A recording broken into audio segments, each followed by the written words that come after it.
Graça e paz seja com todos.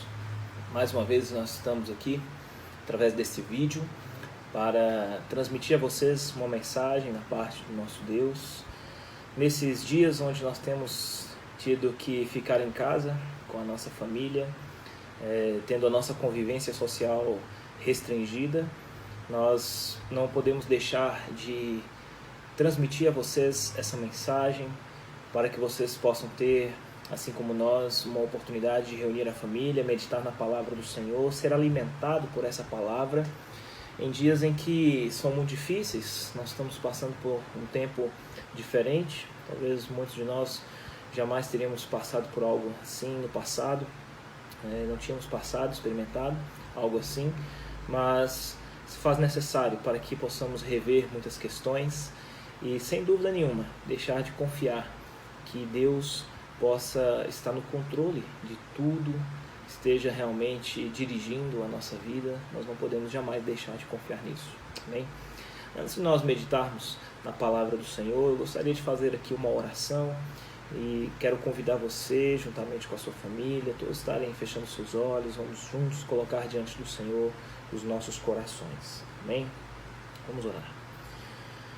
Senhor Deus, nós queremos, através desta oração, transmitir, ó Pai, a todos aqueles que estão assistindo este vídeo, o nosso clamor, a Deus, as nossas súplicas, que o Senhor possa, Deus, em nome de Jesus, nesse momento, estar estendendo as suas mãos sobre cada lar, cada família, esteja trazendo a tua paz, sua alegria, que em cada momento, ó Deus, estivermos vivendo esses dias, possamos ter um coração cada vez mais entregue nas suas mãos, ó Deus.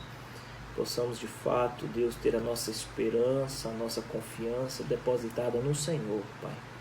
Em nome de Jesus Cristo, nós exaltamos o Teu nome e queremos declarar, Pai, que a nossa vida pertence ao Senhor e nas Suas mãos ela está segura. Sustenta a nossa casa, sustenta a nossa família, esteja suprindo as nossas necessidades, esteja mesmo cuidando de cada um de nós. Nós pedimos isso, ó Pai, para o louvor da sua glória. Que em toda e qualquer circunstância o Senhor possa ser sempre louvado e adorado, sempre exaltado, em nome de Jesus. Amém. Irmãos, o texto que nós vamos meditar hoje é um texto que se encontra na carta de Paulo aos Efésios. Nós vamos ler do capítulo 1, do verso 3 ao verso 14. Se você estiver aí em casa com a sua Bíblia, se você estiver com a sua família, vamos todos estar lendo esse texto. A carta que Paulo escreve aos Efésios é uma carta que foi escrita onde o apóstolo Paulo estava preso, estava com a sua convivência social restringida, mas nem só por isso, a mensagem do Senhor também estava presa. Ele, nos tempos em que esteve dentro de uma prisão, eram os momentos em que ele mais escrevia suas cartas e enviava mensagem às igrejas, no qual ele trabalhava arduamente na obra do Senhor. Então, um contexto talvez pouco parecido ou semelhante nesse aspecto, né, de estar com sua convivência social restringida, o apóstolo Paulo escreve essa carta. E nós vamos meditar nessa mensagem em que ele escreve a essa igreja, uma importante igreja no contexto do Novo Testamento. Efésios capítulo 1, no verso 3 até o verso 14. Diz assim o texto: Bendito seja o Deus e Pai do nosso Senhor Jesus Cristo, que nos abençoou com todas as bênçãos espirituais nas regiões celestiais em Cristo, porque Deus nos escolheu nele antes da criação do mundo, para sermos santos e irrepreensíveis em sua presença. Em amor, nos predestinou para sermos adotados como filhos, por meio de Jesus Cristo, conforme o bom propósito da sua vontade, para o louvor da sua gloriosa graça, a qual nos deu gratuitamente no amado. Nele temos a redenção por meio de seu sangue, o perdão dos pecados, de acordo com as riquezas da graça de Deus, a qual ele derramou sobre nós com toda sabedoria e entendimento, e nos revelou o mistério da sua vontade, de acordo com seu bom propósito que ele estabeleceu em Cristo. Isto é, de fazer convergir em Cristo todas as coisas, celestiais ou terrenas, na dispensação da plenitude dos tempos. Nele fomos também escolhidos, tendo sido predestinados conforme o plano daquele que faz todas as coisas, segundo o propósito da sua vontade, a fim de que nós, os que primeiro esperamos em Cristo, sejamos para o louvor de sua glória. Quando vocês ouviram e creram na palavra da verdade, o evangelho que os salvou, vocês foram selados em Cristo com o Espírito Santo da promessa, que é a garantia da nossa herança, até a redenção daqueles que pertencem a Deus, para o louvor da sua glória. Amém? Paulo foi um dos fundadores da igreja na cidade de Éfeso. Ele esteve ali pregando o evangelho. Nós vemos o relato descrito em Atos, capítulo 19. E a cidade de Éfeso era uma cidade muito importante dentro do contexto em que Paulo vivia. Era uma cidade bastante comercial, uma cidade de uma economia muito forte, mas era uma cidade idólatra, era uma cidade pagã. Muitas pessoas ali eram envolvidas com feitiçarias, magia negra. Havia um templo à deusa Diana ali, onde as pessoas praticavam esse culto pagão. O apóstolo Paulo, nesse cenário de idolatria, de imoralidades, perversidades, ele prega o evangelho de maneira muito árdua. Ele enfrenta muitas lutas e dificuldades ali, mas persevera até o fim, de maneira que o Senhor realiza no meio daquela cidade um grande avivamento. Muitas pessoas se entregaram a Cristo, entregaram suas vidas ao Senhor Jesus e se converteram genuinamente ao evangelho anunciado a eles. Nós vamos encontrar em Atos capítulo 19 um relato bastante interessante, onde muitos daqueles que praticavam feitiçaria e magia negra pegaram seus livros de magia negra e levaram a uma praça para ser queimados em uma fogueira. O Senhor realizou uma obra maravilhosa. E naquele contexto, a igreja dos Efésios ela surge e se consolida ali como uma importante igreja no contexto neotestamentário. Aquela igreja ela cresceu e avançou muito durante 2 anos. Depois de 2 anos, o apóstolo Paulo deixa aquela cidade e prossegue em realizar suas viagens missionárias, pregando o evangelho e plantando igrejas por todos os lados. E depois, aproximadamente 6 anos depois, o apóstolo Paulo ele foi considerado um preso político. Ele anunciava Jesus Cristo como Senhor, e o termo que ele utilizava no grego era Kyrios. Esse termo era utilizado exclusivamente para designar a César, ao imperador. Então, quando ele pregava que Jesus Cristo era Kyrios, era Senhor, algumas pessoas, ao ouvirem a pregação de Paulo, decidiram então denunciá-lo. E ele então é conduzido à prisão em Roma por estar levantando um outro senhor que não era César. E por isso Paulo foi parar ali na prisão. Nesse período, 6 anos após ele ter saído de Éfeso, ele recebe notícias a respeito de como estava a igreja dos Efésios. E as notícias não eram nada agradáveis. Ele havia ouvido falar que aquela igreja havia cedido às pressões do mundo, havia aberto as suas portas e integrado muitos comportamentos pecaminosos que antes eram tratados por eles como algo horrível, que desagradava a Deus, já estava sendo vivenciado no seio da igreja. Nós começamos a perceber uma igreja que começa a abandonar os princípios do evangelho, começa a se estagnar em sua jornada e deixa de fazer aquilo que é o propósito de Deus para a sua existência. E nesse contexto, o apóstolo Paulo decide então escrever essa carta. A igreja dos Efésios, ela já havia sido exortada, em outras circunstâncias. Nós vamos encontrar o próprio apóstolo João, quando ele vai escrever o Apocalipse, ele escreve 7 cartas às igrejas da Ásia, e uma delas é a igreja dos Efésios. Ele diz que uma coisa tenho contra vocês, vocês abandonaram o primeiro amor. E ele exorta essa igreja a voltar, a lembrar das primeiras coisas, senão seria retirado do meio delas o candelabro. A igreja dos Efésios realmente precisava retornar ao primeiro amor.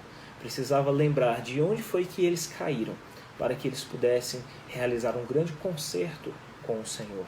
Paulo, quando vai escrever essa carta, ele tem uma preocupação toda especial em, primeiramente, mostrar todas as riquezas que nós, como igreja, possuímos em Deus através de Cristo Jesus, de todas as bênçãos espirituais que nos foram concedidas através do Senhor Jesus Cristo.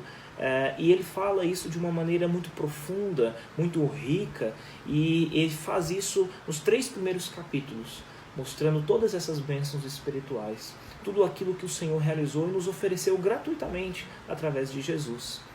Na segunda metade dessa carta, a partir do capítulo 4 até o capítulo 6, ele mostra para a igreja dos Efésios quais as implicações que todas essas bênçãos espirituais, todas essas riquezas que o Senhor nos ofereceu gratuitamente, traz por implicações na nossa vida cristã de maneira prática. Então ele sai de uma questão teórica, de riquezas, de bênçãos espirituais, e mostra como tudo isso se traduz de forma prática na vida da igreja. A palavra ou a expressão muito utilizada na segunda metade dessa carta, do capítulo 4 até o capítulo 6, é andeis. Ele usa muito essa expressão para se referir à maneira como a igreja há de se comportar nesse mundo, por qual estilo de vida a igreja deveria adotar.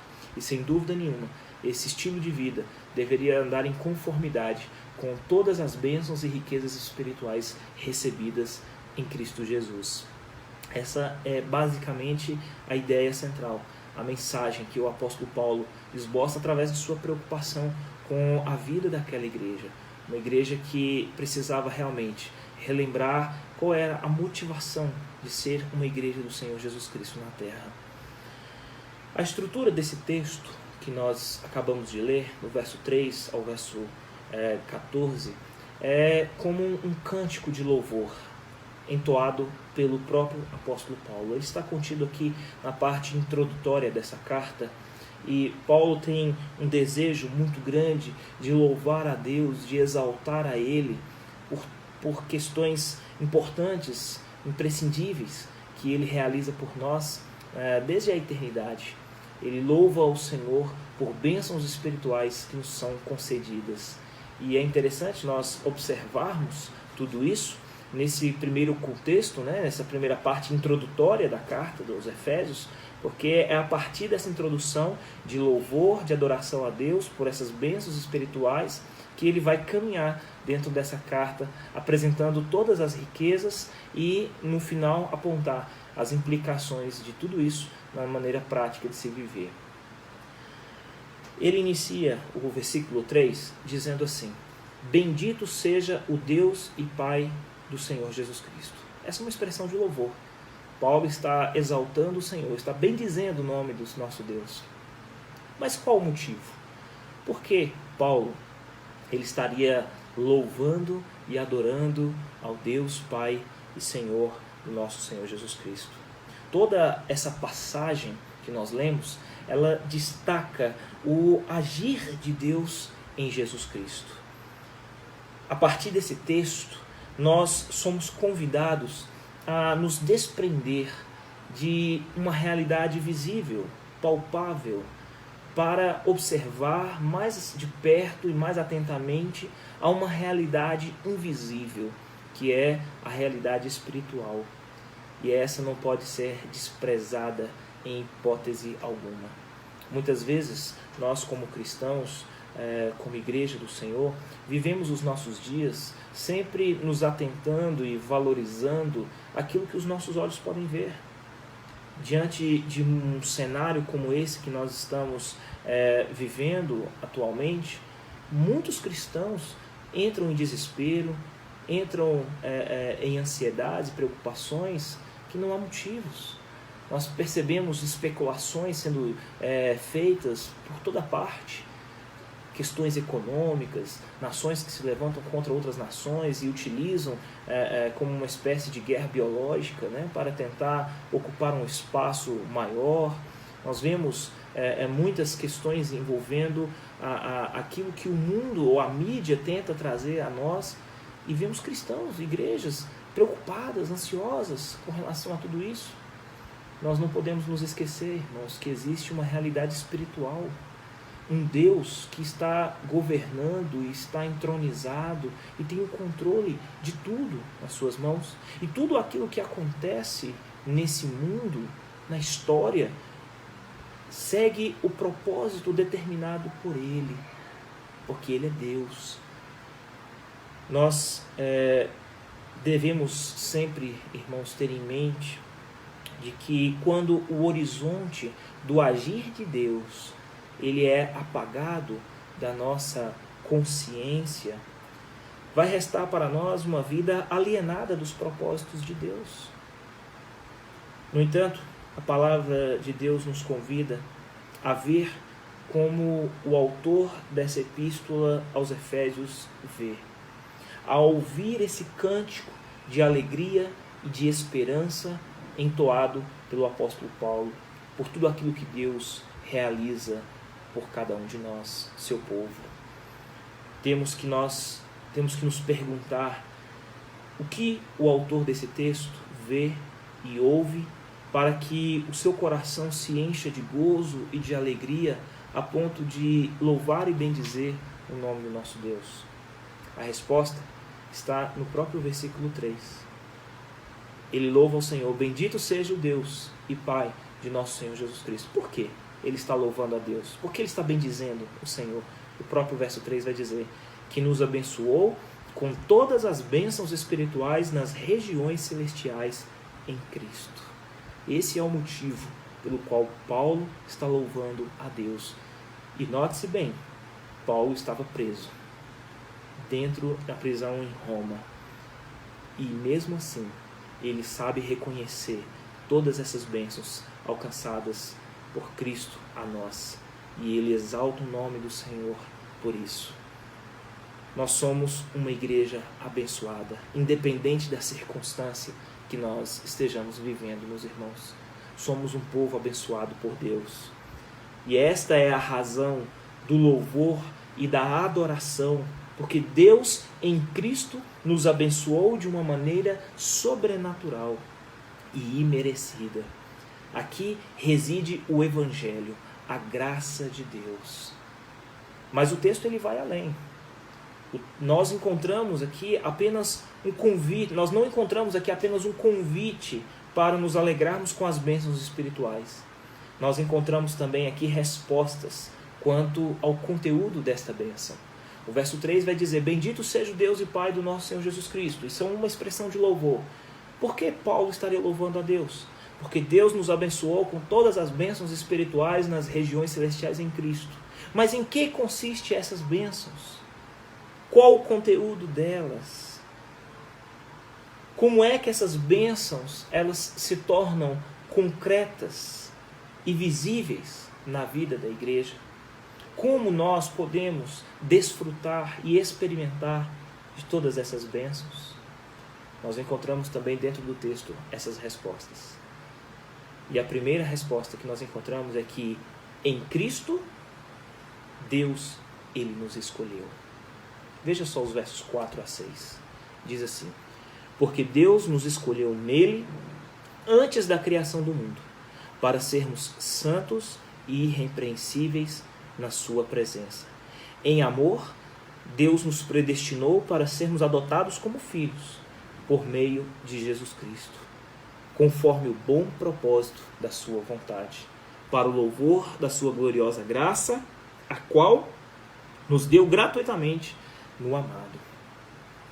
A primeira demonstração, ou a primeira maneira de compreender essas bênçãos espirituais, está no fato de compreendermos que Deus, Ele nos escolheu desde a eternidade. Desde o princípio, Deus, Ele já havia olhado pelo seu povo.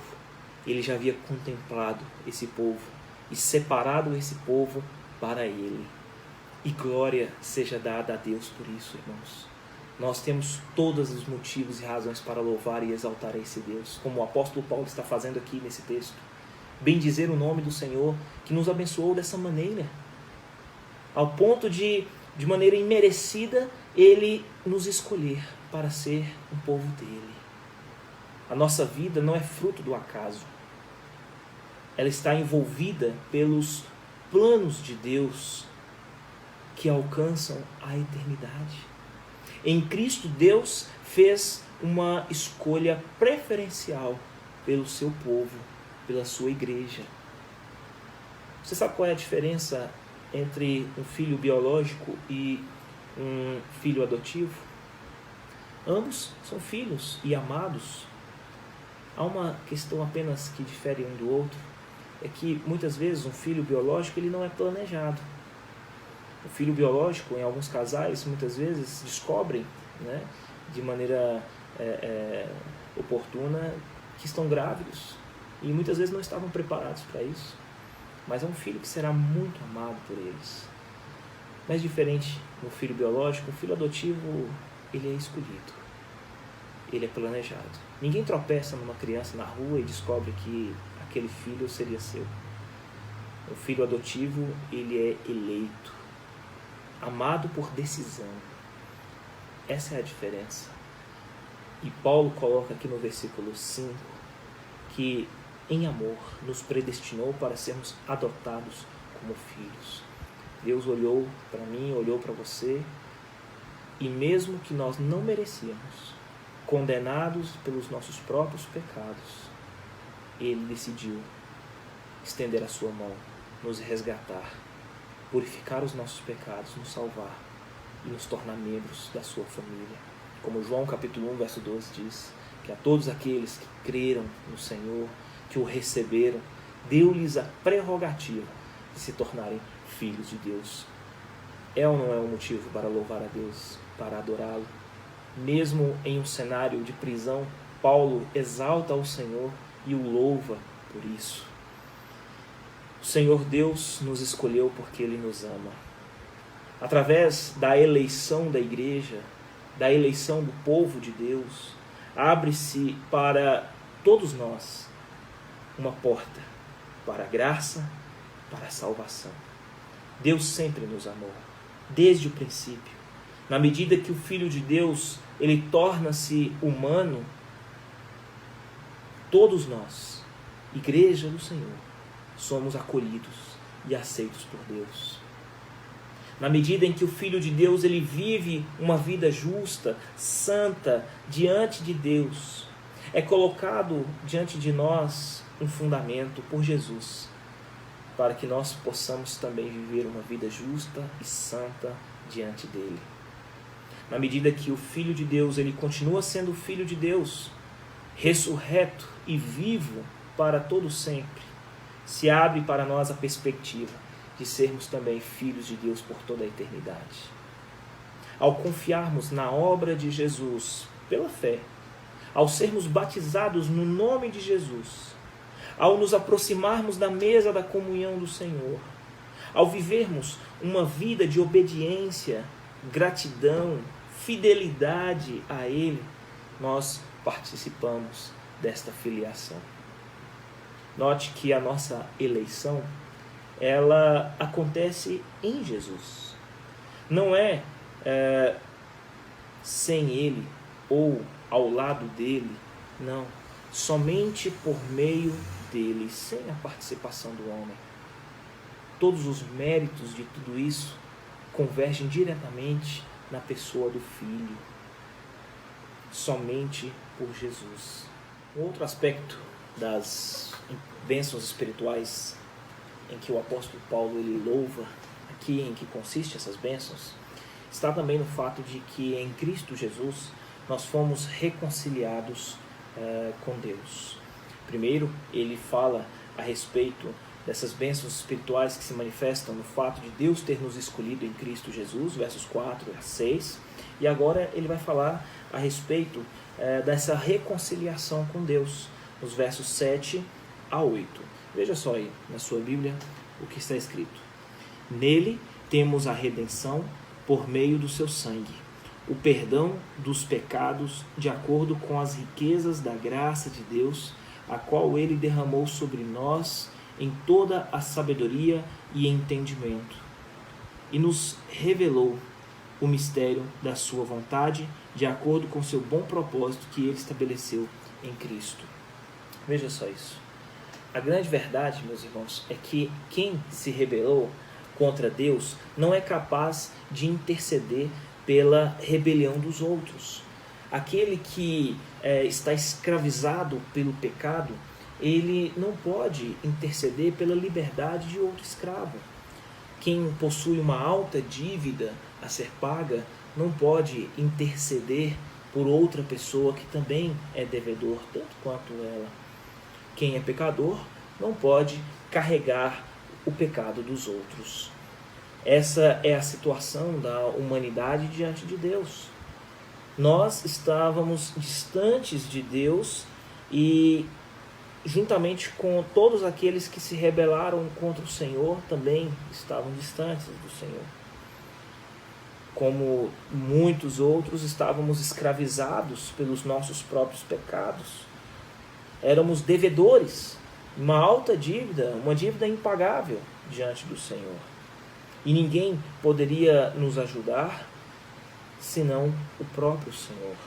Somente Deus poderia realmente estender as suas mãos para nos resgatar, para nos dar a libertação. E aqui reside o grande mistério que surpreende o autor dessa carta, o apóstolo Paulo, e o conduz a uma grande alegria e louvor, porque a esperança de liberdade, de salvação, de redenção, repousa somente naquilo que Deus fez por nós através do seu Filho Jesus Cristo. Deus interveio ao nosso favor, meus queridos irmãos.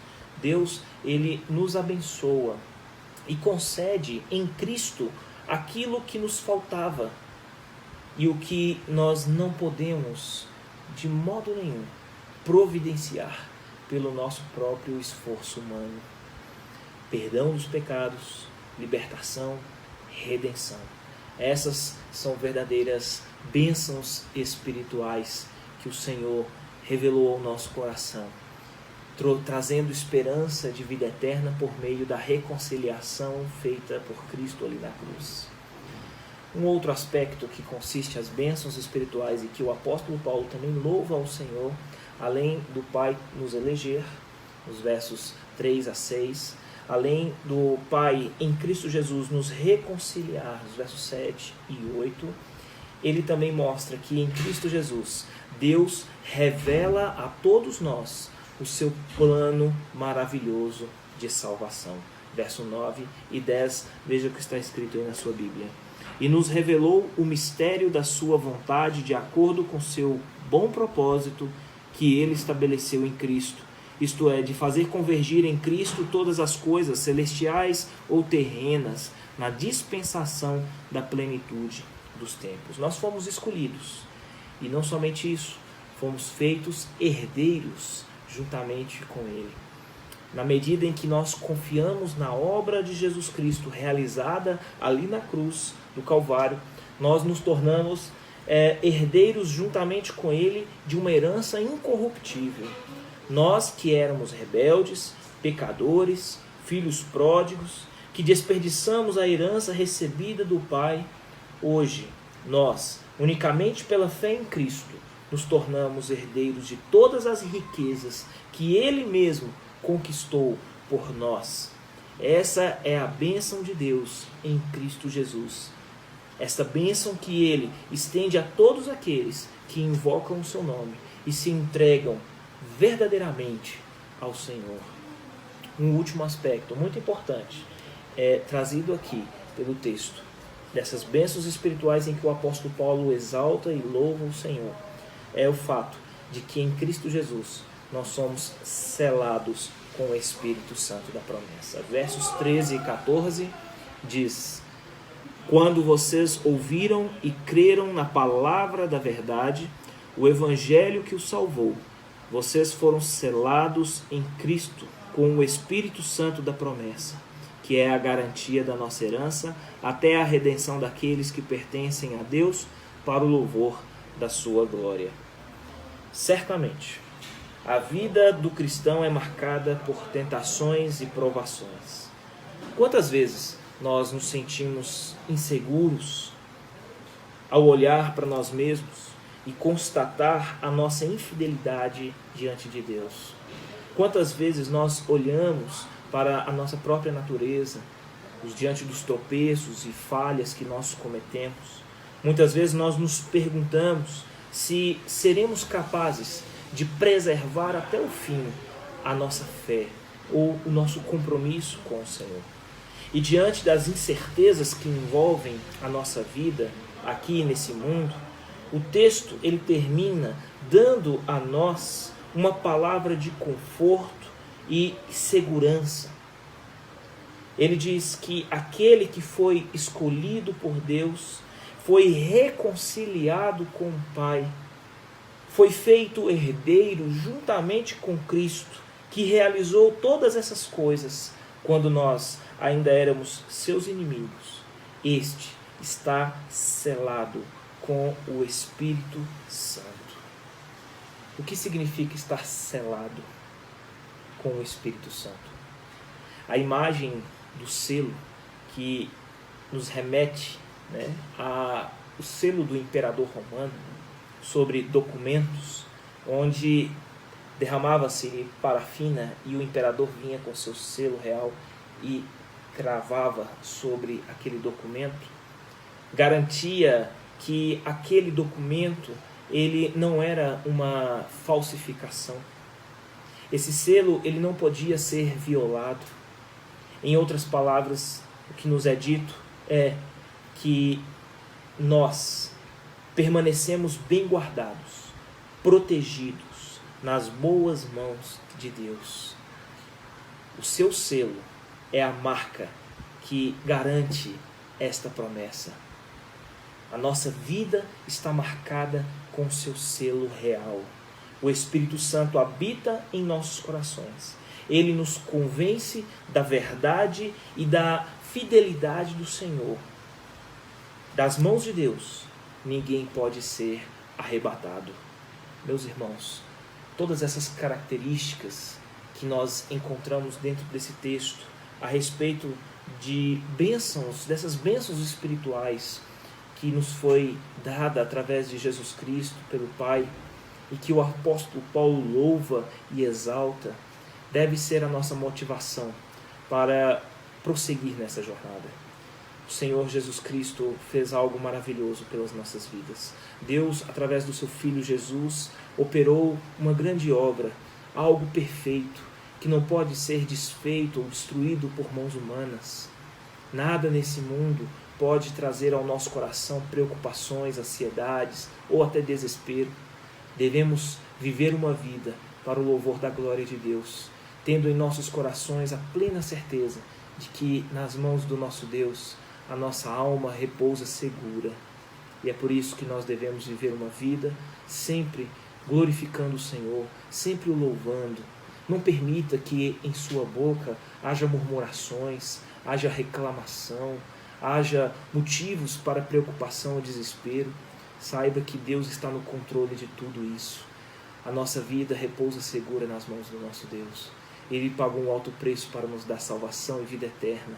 Ele nos concedeu riquezas espirituais, bênçãos que nada nesse mundo, nenhuma riqueza desse mundo pode se comparar. E é por isso que nós repousamos seguramente nas suas mãos.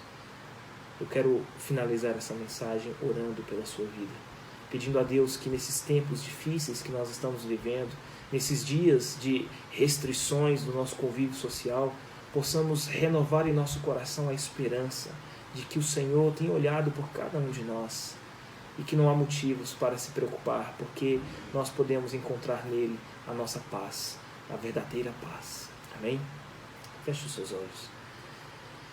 Senhor Deus, nós queremos adorá-lo, queremos louvá-lo, queremos exaltar e bendizer o teu santo nome, Deus, porque o Senhor é o nosso Deus e o Senhor realizou por nós aquilo que nós em momento algum teríamos condições de realizar. E é por isso que o nosso coração se alegra, é por isso que em meio ao caos e às lutas, às dificuldades, nós, ó Deus, podemos aqui adorar e bendizer o teu santo nome, ó Deus. Porque a esperança que o Senhor nos fornece, ó Pai, ela é uma esperança, ela não é uma esperança terrena, é uma esperança que vai além desse mundo, ó Pai. É uma esperança que ultrapassa por toda a eternidade. Nós aqui queremos, ó Pai, descansar no Senhor, expressar nossa confiança em Ti. Queremos aqui nesse momento, ó Pai, louvar e exaltar o Teu nome, ó Deus, porque independente da circunstância que estejamos vivendo, nós descansamos seguros em Suas mãos. O Senhor nos oferece, ó Pai, algo maravilhoso, riquezas espirituais, bênçãos sem medidas. Bendito seja o Teu santo nome, ó Deus. Seja com cada um dos nossos irmãos, seja com as nossas famílias. Que os nossos olhos se mantenham sempre voltados para Cristo e que em nosso coração haja sempre alegria e disposição em louvá-lo. Em nome de Jesus. Amém. Deus abençoe a sua vida e até a próxima.